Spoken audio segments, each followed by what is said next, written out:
చెల్లెల్ని కూడా బయటికి పంపించారు. వాళ్ళంతా పగడ్బందీగా ఎవిడెన్స్ లేకుండా చేశారు.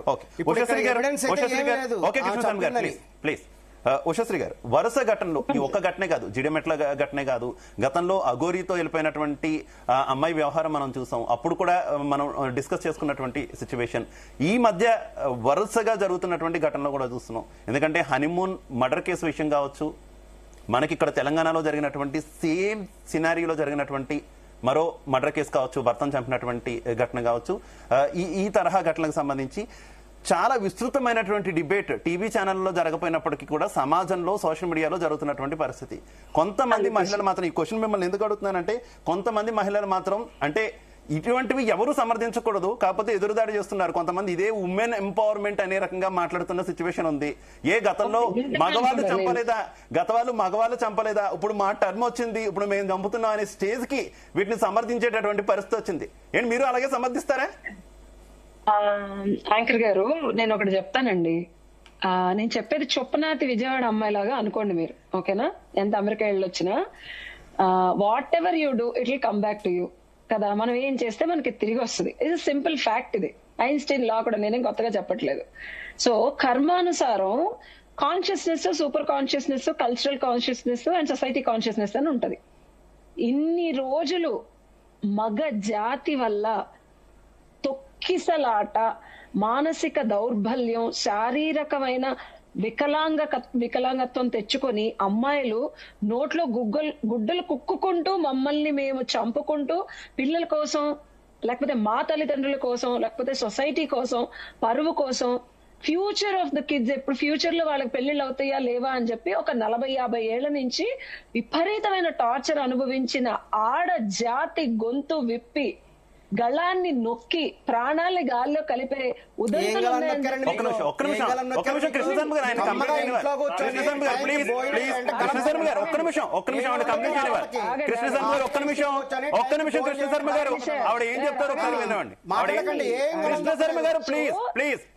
అనకూడదు. ఇది ఏదైతే ఉందో కర్మ ఒక్క నిమిషం కృష్ణ శర్మ గారు కంప్లీట్ చేయనివ్వండి. వీళ్ళ తల్లిదండ్రులు చేశారా లేకపోతే వీళ్ళ కర్మానుసారం వచ్చిందా? It's a society consciousness. Okay, ఈ కాన్షియస్నెస్ లో మనం ఇప్పుడు కంటిన్యూషన్ గా ఇట్స్ బ్యాక్ టు బ్యాక్ 5 ఏళ్ల క్రితం లేని ఒక అమాయకపు అబల ఎప్పుడైతే ఆడది అర్ధరాత్రి తిరిగితే మనకి స్వతంత్రం వచ్చిన గాంధీ గారి ఉదంతం కన్నా పట్టపగలే తల్లినిను లేకపోతే భర్తని చంపేసే ఒక సిచ్యువేషన్ కి ఆడదంత ధైర్యంగా ఎలా వచ్చింది?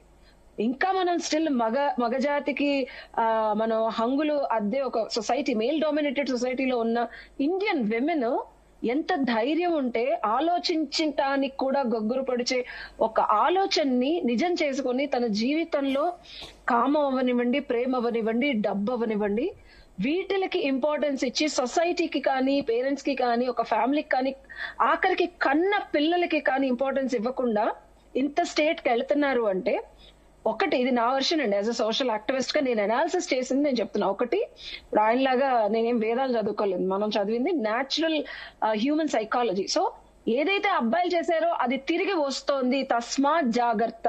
మీరు ఏదన్నా ఎవరికన్నా చేస్తే ఇప్పుడు కాపైనా ముందు తరాలకు వస్తుంది అని ఇదే మన యోగిక్ సైన్స్ లో ఉంది. సెకండ్ థింగ్, ఇన్ని సంవత్సరాలు మేము భరించాం, సహించాం, క్షమించాం, మాకు ఇష్టమైంది, మాకు నచ్చింది, మాకు కావాలి అని. ఇక్కడ నేను ఏజ్ వేరియేషన్స్ చెప్పట్లేదు, ఆడపిల్లల గురించి మాత్రమే చెప్తున్నాను. స్టార్టింగ్ ఫ్రమ్ ఏజ్ గ్రూప్ అయినా సరే మమ్మల్ని తొక్కి పెట్టినా, మాకు నచ్చింది మాకు ఇవ్వకపోయినా, మీ సొసైటీ పరంగా అమ్మా నాన్నలు చెప్పి మాకేది కావాలో మమ్మల్ని నుంచి మాకే దూరం చేసినా మేము ఒప్పుకునేది లేదు, తట్టుకునేది లేదు, సహించేది లేదు అని. ఉషశ్రీ గారు, ఇదేవే ఇప్పుడు జరిగినటువంటి అన్ని ఘటనలు చూసుకుందాం. నిజంగానే మహిళలు ధైర్యంగా బయటికి రావాలి, ఖచ్చితంగా కూడా వారికి కావాల్సింది వారికి ఇవ్వాలి, తల్లిదండ్రులు అడ్డు చెప్పకూడదు, ఎవరు అడ్డు చెప్పకూడదు, వాళ్ళు కరెక్ట్ వేలో వెళ్తే మంచిదే. కానీ వారికి కావాల్సింది ధైర్యంగా ఎదుర్కొని చెప్పాలి తప్పితే ఇది కరెక్ట్ వే కాదు కదా. మనం ఒక్కసారి నేను ప్రస్తావిస్తున్నా అక్కడ జరిగినటువంటి హనీమూన్ మర్డర్ కేసు కావచ్చు, ఇక్కడ తెలంగాణలో జరిగినటువంటి మర్డర్ కేసు కావచ్చు, నిజంగా తల్లిదండ్రులు తప్పు కూడా ఉండొచ్చు అనేటటువంటి వాదన ఉంది, ఫోర్స్ చేసి బలవంతంగా చేశారనేటటువంటి వాదన ఉంది. నిజంగా ఆ అమ్మాయి ధైర్యవంతురాలు అయితే వారిని ఎదిరించాలి, కానీ చంపడం, వేరే ఒకరి ప్రాణం తీయడం ఎంతవరకు కరెక్ట్? వేరే తల్లికి బిడ్డను దూరం చేయడం ఎంతవరకు కరెక్ట్? ఇందాక ఆయన చెప్పారు, వాళ్ళు ఎందుకు అలా చేస్తున్నారు, వాళ్ళ సైకలాజికల్ కండిషనింగ్, పిల్లల్ని పెంచిన పద్ధతి, లేకపోతే అన్డ్యూ ఇన్ఫ్లుయెన్స్. ఇప్పుడు అప్పటి వరకు చక్కగా పెళ్లిళ్ళు చేసుకున్నారు, ఎందులో చూసినా చక్కగా పెళ్లిళ్ళు చేసి, నాకు అసలు అద్భుతమైన విషయం ఏమిటంటే నవ్వుతున్నారు ఆ ఫోటోల్లో. అసలు ఆడవాళ్ళకి ఆస్కార్ అవార్డ్స్ ఇవ్వచ్చు వీళ్ళకి. నటనా ప్రావీణ్యం అంత క్రైమ్ విషయంలో ఆడవాళ్ళు మగవాళ్ళు ఏముందిలే శర్మ గారు, క్రైమ్ విషయంలో ఆడవాళ్ళు మగవాళ్ళు ఏముందిలే శర్మ గారు, అందరూ ఒకటే. శర్మ గారు, క్రైమ్ విషయంలో ఆడవాళ్ళు మగవాళ్ళు ఏముంది, అందరూ ఒకటే అనేది చాలా చాలా ఏ కేసులో తీసుకున్నా సరే ఇది ఓన్లీ జస్ట్ ఏదో ఎమోషనల్ గా అప్పటికప్పుడు కిక్ వచ్చేసి బాయ్ ఫ్రెండ్ తో వెళ్ళిపోదాం చంపేద్దాం అనుకున్నది ఏది కాదు. Everything when you look into the every case is a cold blooded murder అంటాం లాలో. Well planned, there is a plan, thought and కావాల్సినవన్నీ సమకూర్చుకోవటం, execution. There is a 5 or 6 times of failures in execution. Persistent గా చంపడానికి యత్నాలు final గా success అయ్యారు. And ఇందులో లాలో లోపాలు ఇవన్నీ పక్కన పెడితే అండి, ఈ ఆలోచన ఏదైతే ఆడవాళ్లలో వస్తుంది చూసారా, ఇది కూకటి వేళ్ల నుంచి రావడానికి రీజన్ మన సంస్కృతి, మన జాతి, మన మగవాళ్ళు తొక్కిపెట్టిన విధానమే తిరిగి వస్తుంది అనేది నా వాదన. ఇంతేనండి, ఇంక మీరు కొట్టుకోండి. Right.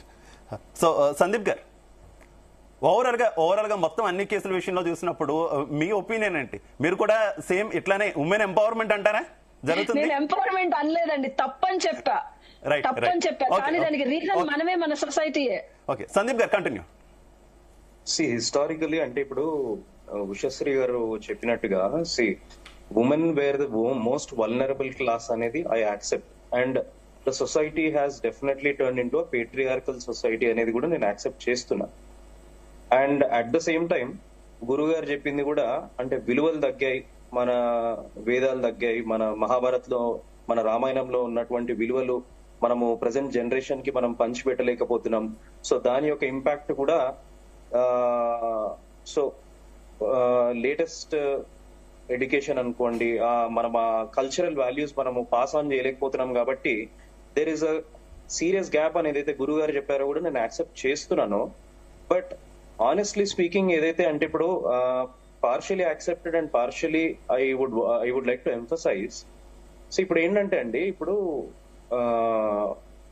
why is all this happening?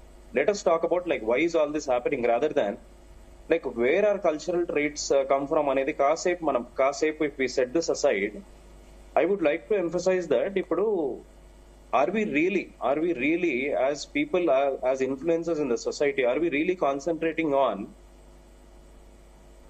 behavioral red flags?